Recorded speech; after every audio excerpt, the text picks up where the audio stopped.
Hello guys, आज आम्ही जाणार आहोत नुसा पेनेडा आयलंडला. कालच आम्हाला आमच्या आजच्या ड्रायव्हरचा फोन येऊन गेला होता की उद्या आपल्याला सकाळी लवकर 6:30ला निघायचं आहे. त्यामुळे तुम्ही लवकर या आणि ब्रेकफास्टचे पार्सल बरोबर घ्या. कालच्या टूरचा शिणवठा आणि सकाळी लवकर उठायचे म्हणजे जरा अंगावरच आलं होतं.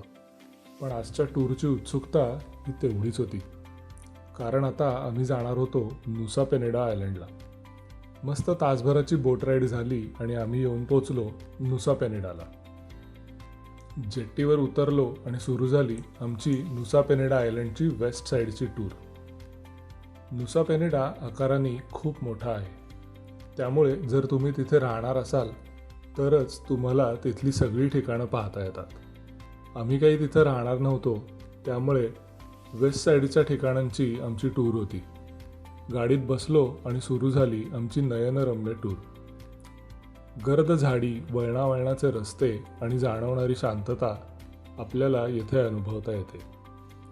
बालीचे नयनरम्य ब्लू वॉटर समुद्रकिनारे आपल्याला इथे बघायला मिळतात.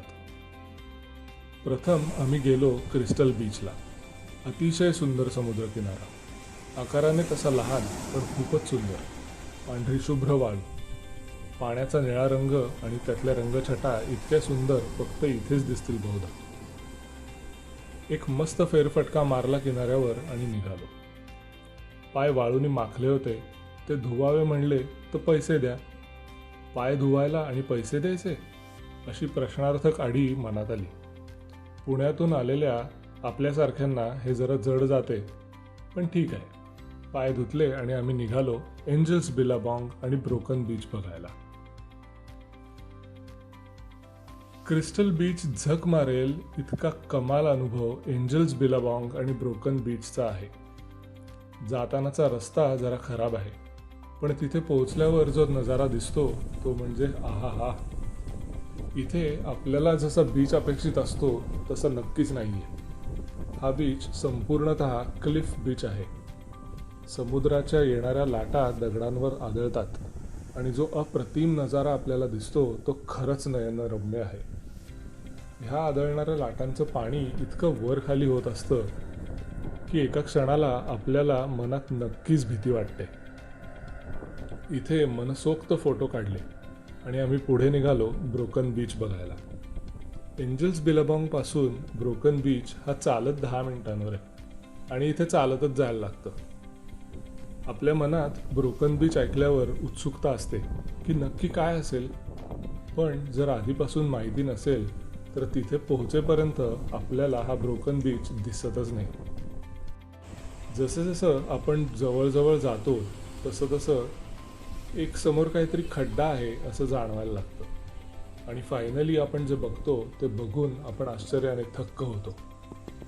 लाटा आदळून आदळून दगडाचा डोंगराचा भाग पोखरला गेलाय आणि आतमध्ये प्रचंड मोठा भाग आणि एक आर्च ब्रिज तयार झाला आहे आणि त्यात एक छोटा खाली बीचही आहे. आपल्या बुद्धीच्या बाहेरची अशी ही रचना निसर्ग कशी तयार करतो ना, खरंच अद्भुत. नुसा पेनेडाच्या या वेस्ट साईडच्या टूरमध्ये जेवणही इन्क्लूड असतं बरं का. इथे भारतीय पर्यटक प्रचंड संख्येने येतात, त्यामुळे जेवायलाही आम्हाला भारतीय जेवणच मिळालं. पावभाजी आणि तवा पुलावर मस्त ताव मारला आणि आम्ही निघालो केलिंग किंग बीच बघायला. केलिंग किंग बीच म्हणजे नुसा पेनेडा टूरचा परमोच्च बिंदू आहे.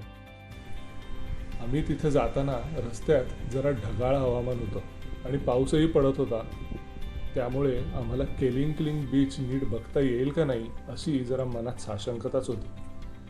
पण जसं जसं आम्ही जवळजवळ पोहोचू लागलो तसं तसं वातावरण बदलत गेलं आणि कडक ऊन पडलं होतं. प्रखर इच्छाशक्तीचाच प्रत्यय, दुसरं काय. केलिंग किंग बीच म्हणजे निसर्गाचा अनोखा नजारा. साधारण 150 मीटरची क्लिफ आहे इथे. जमिनीचा एक भूभाग असा आत समुद्रात गेलाय आणि खाली बीच तयार झालाय. अत्यंत सुंदर फोटोज इथे आपल्याला मिळतात. समोर निळाशार समुद्र किनारा, त्यामध्ये जमिनीचा आत गेलेला भूभाग आणि त्यावर असलेली हिरवळ, त्यामुळे अत्यंत सुंदर फोटो येतात. खाली जो बीच आहे तिथपर्यंत आपल्याला पायऱ्या उतरून जाता येतं.